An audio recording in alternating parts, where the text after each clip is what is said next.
ಶ್ರೀ ಸಂತಾನಗೋಪಾಲಃ ಶ್ರೀಹರಯೇ ನಮಃ. ಗೋಪಿಕಾ ಜೀವನಸ್ಮರಣಂ ಗೋವಿಂದ ಗೋವಿಂದ. ಪ್ರಾಗೇವಾಚಾರ್ಯಪುತ್ರಾ ಹೃತಿನಿಶಮನಯಾ ಸ್ವೀಯಷಟ್ಸೂನುವೀಕ್ಷಾಂ ಕಾಂಕ್ಷಂತ್ಯಾ ಮಾತುರುಕ್ತ್ಯಾ ಸುತಲಭುವಿ ಬಲಿಂ ಪ್ರಾಪ್ಯತೇನಾರ್ಚಿತಸ್ತ್ವಂ ಧಾತುಶಾಪಾದ್ಧಿರಣ್ಯಾನ್ ವಿತಕಶಿಪು ಭವಾನ್ ಶೌರಿಜಾನ್ ಕಂಸಭಗ್ನಾನ್ ಆನೀಯೈನಾನ್ ಪ್ರದರ್ಶ್ಯ ಸ್ವಪದಮನಯಥಾ ಪೂರ್ವಪುತ್ರಾನ್ ಮರೀಚೇಃ ಶ್ರುತದೇವ ಇತಿ ಶ್ರುತಂ ದ್ವಿಜೇಂದ್ರಂ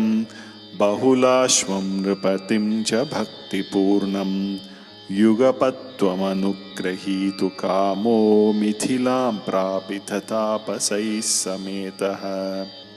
ಗಚ್ಚನ್ ದ್ವಿಮೂರ್ತಿರುಭಯೋರ್ಯುಗಪನ್ನಿಕೇತಮೇಕೇನ ಭೂರಿ ವಿಭವೈರ್ವಿಹಿತೋಪಚಾರಃ ಅನ್ಯೇನ ತದ್ದಿನಭೃತೈಶ್ಚ ಫಲೌದನಾದ್ಯೈಸ್ತುಲ್ಯಂ ಪ್ರಸೇದಿತ ದದಾಥ ಚ ಮುಕ್ತಿಮಾಭ್ಯಾಂ ಭೂಯೋ ತತ್ವಾರವತ್ಯಾಂ ದ್ವಿಜತನಯಮೃತಿಂ ತತ್ಪ್ರಲಾಪಾನಪಿ ತ್ವಂ ಕೋ ವಾ ದೈವಂ ನಿರುಂಧ್ಯಾದಿತಿ ಕಿಲ ಕಥಯನ್ ವಿಶ್ವವೋಢಾಪ್ಯಸೋಢಾಃ ಜಿಷ್ಣೋರ್ಗರ್ವಂ ವಿನೇತುಂ ತ್ವಯಿ ಮನುಜಧಿಯಾ ಕುಂಠಿತಾಂ ಚಾಸ್ಯ ಬುದ್ಧಿಂ ತತ್ವಾರೂಢಾಂ ವಿಧಾತುಂ ಪರಮತಮಪದ ಪ್ರೇಕ್ಷಣೇನೇತಿ ಮನ್ಯೇ. ನಷ್ಟಾ ಅಷ್ಟಾಸ್ಯ ಪುತ್ರಾಃ ಪುನರಪಿ ತವ ತು ಪೇಕ್ಷಯಾ ಕಷ್ಟವಾದಃ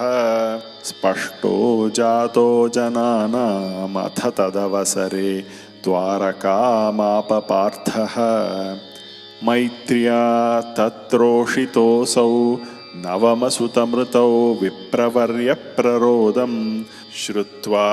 ಚಕ್ರೆ ಪ್ರತಿಜ್ಞಾಂ ಅನುಪಹೃತಸುತಸ್ತನ್ನಿವೇಕ್ಷ್ಯೇ ಕೃಶಾನುಂ ಮಾನೀಸತ್ವಾಮಪೃಷ್ಟ್ವಾ ದ್ವಿಜನಿಲಯಗತೋ ಬಾಣಜಾಲೈರ್ಮಹಾಸ್ತ್ರೈಃ ರುಂಧಾನಸ್ಸೂತಿಗೇಹಂ ಪುನರಪಿ ಸಹಸಾ ದೃಷ್ಟನಷ್ಟೇ ಕುಮಾರೇ ಯಾಂ ಯಾಮೈಂದ್ರೀಂ ದಥಾನ್ಯಾ ಸುರವರನಗರೀರ್ವಿದ್ಯಯಾ ಸಾತ್ಯ ಸದ್ಯೋ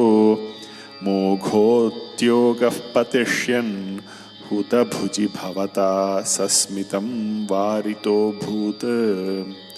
ಸಾರ್ಧಂ ತೇನ ಪ್ರತೀಚೀಂ ದಿಶಮತಿಜವಿನಾ ಸ್ಯಂದನೇನಾಭಿಯಾತೋ ಲೋಕಾಲೋಕಂ ವ್ಯತೀತಸ್ತಿಮಿರಭರಮಥೋ ಚಕ್ರಧಾಮ್ನಾ ನಿರುಂಧನ್ ಚಕ್ರಾಂಶುಕ್ಲಿಷ್ಟದೃಷ್ಟಿಂ ಸ್ಥಿತಮತ ವಿಜಯಂ ಪಶ್ಯ ಪಶ್ಯೇತಿ ವಾರಾಂ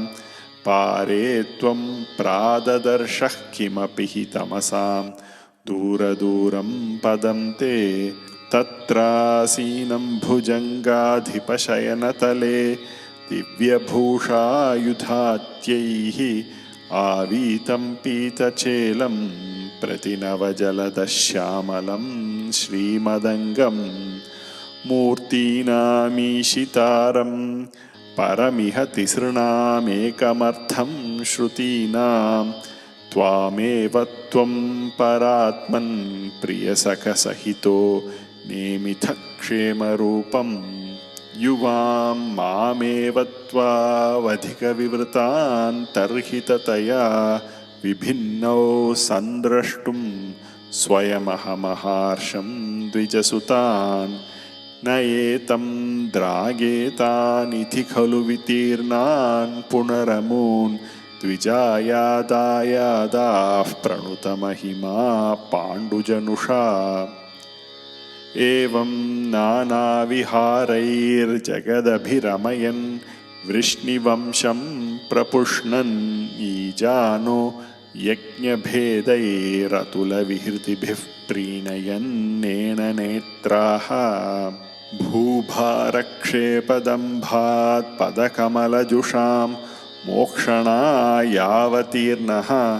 पूर्णं ब्रह्मैव साक्षात् यदुषु मनुजतारोषितस्त्वं व्यलासीः प्रायेण द्वारवत्यामवृतदैतदा नारदस्त्वत्र सार्त्रः तस्माल्लेभे कदाचित् खलु सुकृतनिधिस्त्वत्पिता तत्त्वबोधम् भक्तानामग्रयायी स च खलु मतिमानुद्धवस्त्वत्त एव प्राप्तो विज्ञानसारं स किल जनहितायाधुनास्ते बदर्याम् सोऽयं कृष्णावतारो जयति तव विभो यत्र सौहार्दभीतिस्नेहद्वेषानुरागप्रभृतिभिरतुलैरश्रमैर्योगभेदैः आर्तिं तीर्त्वा समस्ताममृतपदमगुः सर्वतः सर्वलोकाः सत्वं विश्वार्तिशान्त्यै पवनपुरपते भक्तिपूर्त्यै च भूयाः।